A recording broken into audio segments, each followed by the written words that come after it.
এই খাবারটা খেতে যতটা লোভনীয়, বানানো কিন্তু ততটাই সহজ। চলো তোমাদের সাথে শেয়ার করি।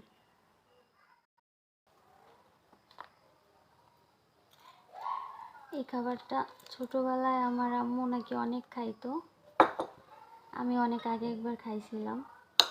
এটা এমন একটি খাবার যেটার নাম শুনলে জিভে পানি চলে আসে। আজকে তোমাদের সাথে শেয়ার করব।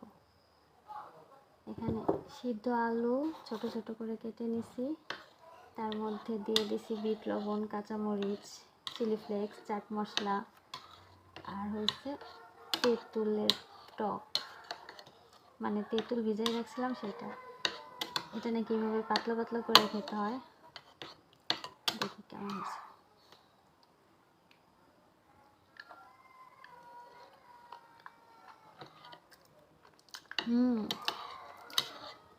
অনেক মজা হয়, আর একটু ঝাল লাগবে। আমি কিন্তু অফ ক্যামেরায় পেঁয়াজ কুচিও অ্যাড করছি। এটা আম্মু নাকি করতো না, কিন্তু আমার কাছে ভালোই লাগছে।